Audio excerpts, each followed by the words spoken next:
Yeah, man. So, what you up to right now? I'll record from here if that's okay. Just record the convo. That's fine. Yeah. Cool. So, what you up to? Just got done working with a couple guys from the high schools around here, doing a little bit of wrestling. We got the state championships coming up in about a month, so Nice. just kind of doing a little bit of the one-on-one stuff. So getting their games tightened up. That's your original background, right? Before mixed martial arts, just wrestling. Wrestling, yep. Wow, man. So let's start from the very beginning, if you don't mind. How'd you even? I know you're a wrestler at heart, but how'd you eventually even get into martial arts in general? I started wrestling when I was about 3 years old. Wow. Because my dad, he was a two-time Ohio State champ, and then just wrestled. That was my main sport. Traveled all over the country, as a kid, and ended up going to Michigan State to compete, and then it was just nonstop wrestling. And then tried out for the Olympic team 2004, kind of started training to go out there or to go to that team. And then didn't quite make it. It's a tough road going to the Olympics, especially, sure. If you got to have a good just kind of support team, and you got to have money coming in, and it's just a tough road. Right. Anyways, came back home, started doing real estate, and then got into a jiu-jitsu gym. Way back in the day, it was called Cobra Kai. Nice. And, just doing that, and word got around to BJ Penn. He flew me out to Hawaii to kind of help him train for a Gracie, and then that's where I kind of caught the bug, to do MMA. Wow. And came home, ended up getting with Randy Couture. He was bouncing around gyms. He had just moved out here down from Oregon, and he's bouncing around gyms, and then we opened up Extreme Couture. He opened up Extreme Couture, and we were a team, and yeah. Nice. How do you keep keep in touch with everybody, like Randy and BJ and all these people that helped you along the way, or are you just? Yeah, Randy, I do. We keep in touch a lot. Anytime he's in town and whatnot, and then BJ, I haven't talked to him in a while, but if I see him, we always talk. Right. So. Right, man. Okay. It's I think I kind of envy wrestlers, honestly, because it makes me wish that I had wrestled in high school, Yeah. Because all these guys, man, it's just a strong foundation for MMA. Do you agree that any wrestler would have a better leg up on starting in mixed martial arts? Oh, of course. Just because we're a full body sport, you really understand your body in wrestling, and you understand the training and the grind and the work ethic. I really feel like every kid should go into it, just because it teaches you what you put in is what you get out. Yeah. Right. And a lot of times when we don't put enough in, we get out what we don't want, and sure. That's an eye opener. I think the best way to do it, if you have a little kid, is get them in gymnastics to teach them about their body, and then get them into, of course, go back into wrestling, after you do a little bit of gymnastics, and you'll really have athletes who understand their body no matter what sport. they choose to keep going in. Is that pretty much your passion now?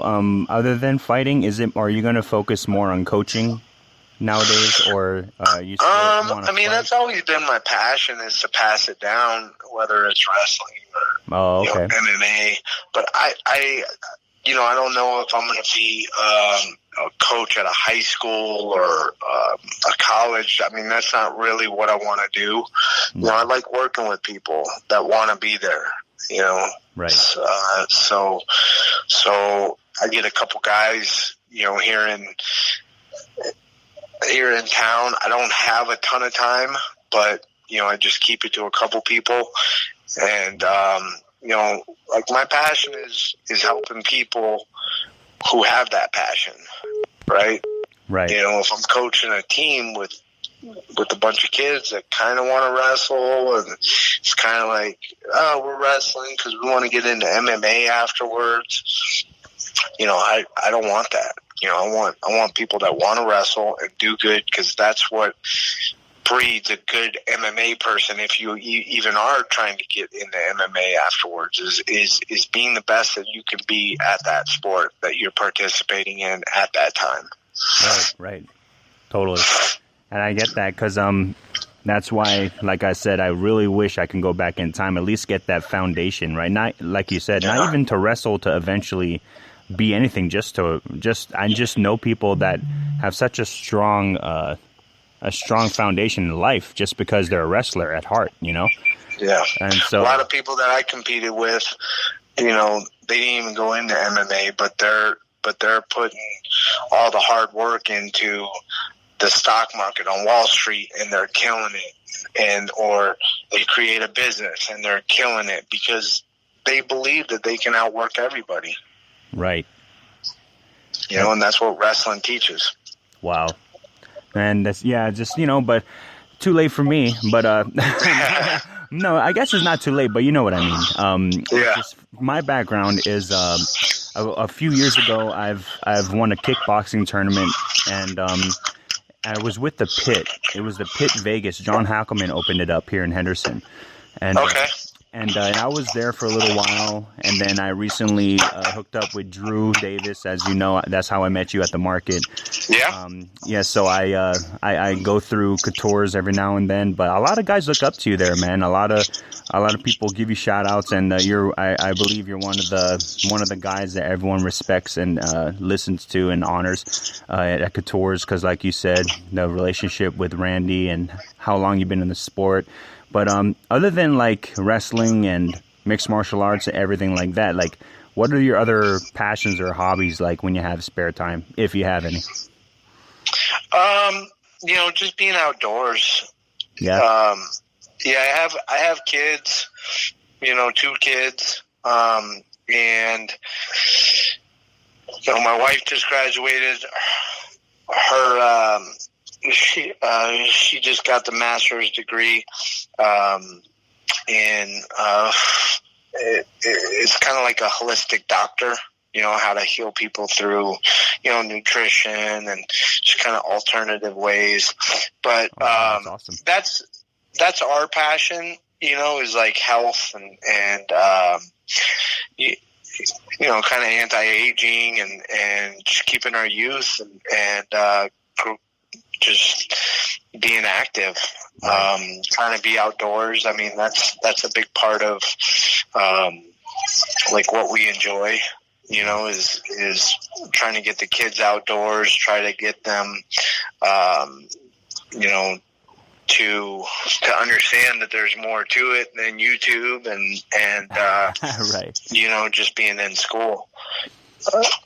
Yeah, there's more to life than that, huh? Yeah. Man, that's the biggest issue I'm having with my kids. Like, my youngest, well, now he's not the youngest anymore. I have an 8 months now, but my son, who's 5, he just asked me, why do we have bikes in our garage if we don't use them? And I'll get all the kids bikes, but they don't want to go outside anymore. They rather, really? Yeah, man. It's you kind of trick them or intrigue them to go outside because they're so stuck on the phones nowadays. Yeah. No, yeah, we we definitely have to monitor all that stuff. The YouTubes and the iPads and the telephones and can't really give them the option of not going outside. I mean, we got Red Rocks close. We got Mount Charleston close. I mean, this is like one area where everything is beautiful, and there's, kind of national parks, a couple hours away here and there. And, we got Utah. It's just, it's a great place to explore. Yeah, man. I just things I guess aren't the same as they used to be. I mean, even like say look at the sport.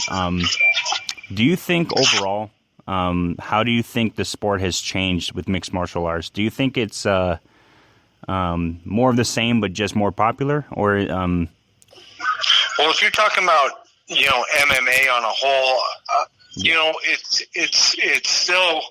still doing good. We're still like heading in the right direction. Right. There's a lot of humble people, but MMA gets grouped together as just a UFC, which it's that's not it. There's a lot of good promotion, and there's a lot of promotions that are coming up. And they're paying their athletes, a lot more. Like we got PFL. I mean, that is the coolest promotion that I've seen in a while. Just because if you win, you go on. There's a prize that at the end of at the end of the tournament that is already stated. Hey, we have $1 million prize. It's not you have to negotiate after you get the title shot or after you win the title. You got to go back and forth. I mean, everything with the UFC is kind of a game like that, And then we're talking about, it's not if you win, it's how you win, and it's not just that, it's how you act out of the cage, right? And how many people that are trying to watch you, or how many people are on Instagram about you, and I feel like that's where the UFC is going, and this isn't a bad thing because the WWE makes a ton of money. It's a huge company, but that's what they want to do. That's what I feel like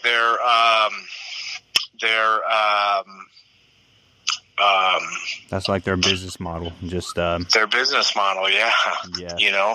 So they can't control the fights, but they can also they can kind of control who gets like all the fights. Mm-hmm. I see that for sure. And it's just that's the way it is. Yeah.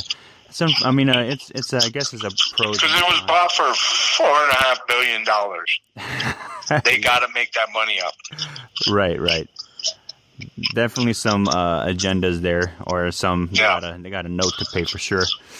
They made up a belt. Just you know what I'm saying? Like that's how it. Yeah, that's where it's going. Which they have to make that money up. Yeah, and I like PFL too. Do you know? I was kind of lost in the transition from the World Series of Fighting to where it eventually became PFL. Like, did they just eventually rebrand with Ray, Cepho, and do you know how that went down?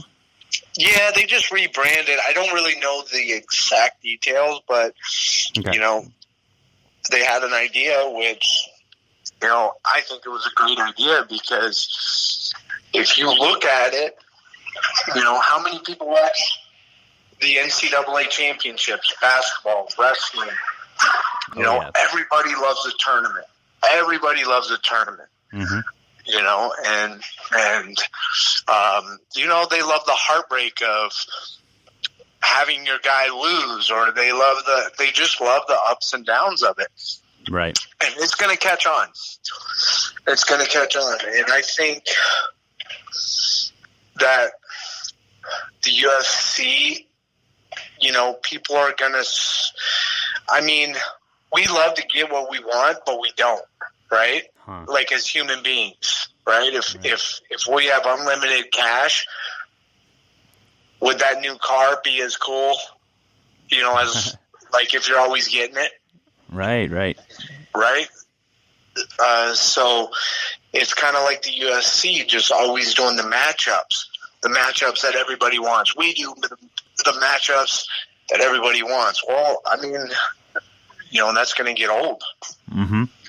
Of always getting that and not letting these guys like work their way into it. Yeah.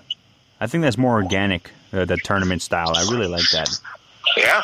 Yeah, I dig that a lot. Bellator's doing it now. Right, the Grand Prix. Yeah, it's pretty cool. As a person that's committed to my craft, and not committed to crap talking and to posting a bunch of pictures on Instagram of like me wearing, a suit or whatever it is, or trying to get with all these like, kind of actors to post on Instagram or whatever it is. Yeah. I'm not committed to that, but I'm committed to my craft. So if I could choose, I'd rather go to the tournament style. Right. Because I'm not going to do all the stuff that they want me to do out of the cage. Right. Is that what we're looking at in the next chapter for you, man? You still, like, what's the next step for you in your fight career?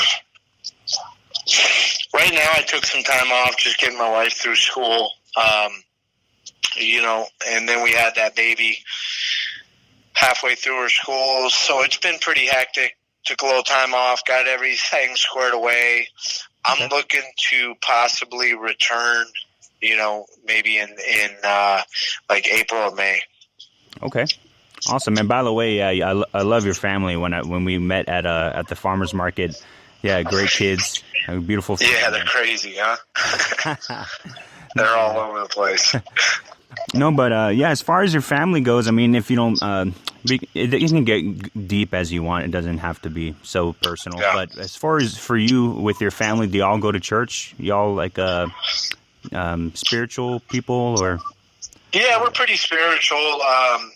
We don't go to church. I went to a Catholic school. Okay. My wife was also baptized. Cool. So, don't really go to church, but we're pretty spiritual in a lot of different, aspects. And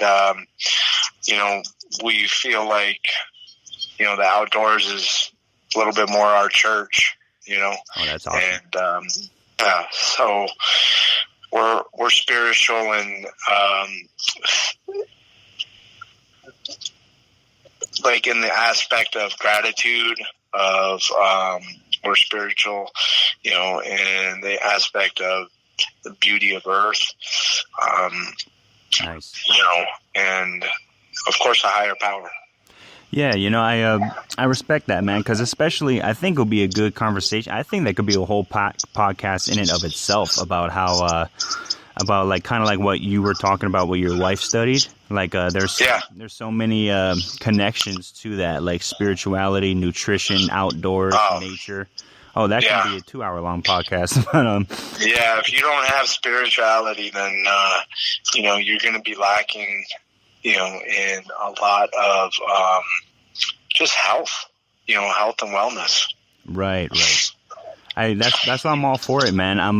So I'm sure already this podcast that we're broadcasting. This is it all started when I was I'm still a truck driver. I drive out of state every now and then, and I've obviously, who isn't a fan of the Joe Rogan podcast, I listen to a lot of that. But I had me as a Christian, I couldn't really find like a Christian version, So I made one. So this is pretty much what it is. There you go. And there's a lot of fighters that go to church that I'm trying to connect, and so it's going cool so far. It's real fun to connect with people of influence like you, and spoke with Dewey Cooper the other day, sharing about his philosophy, and I'm all ears, you know. So Yeah. I think it's super healthy for us to have conversations like that. But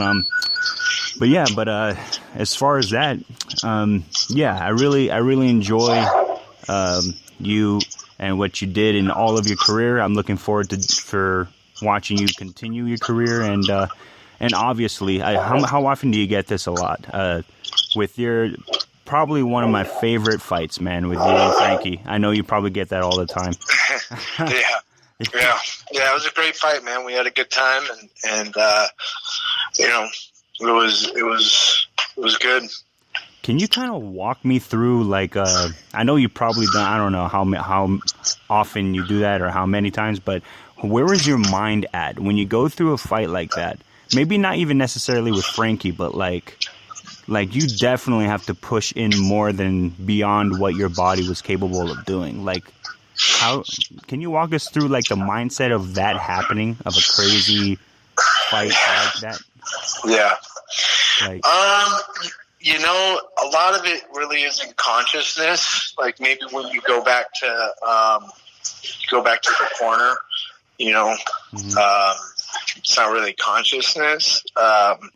You know, it's just in you, and that's why you train and you go through tough times, and you know, that's the whole point of it, is, you know, to be able to stay tunneled in that zone when stuff's going wrong, when you know, and that you know, it all comes back to me being confident through my preparation, right? So as I prepare and I check off all those boxes of all the stuff, you know, all the stuff I need to do, then when I get in the back room before I go out to compete, you know, I go through my mind and I check off all those boxes again, and that's where the confidence, you know, comes. And it's more of, you know, there's a reason why I'm doing this. You know, There's a reason why I'm going to be doing good.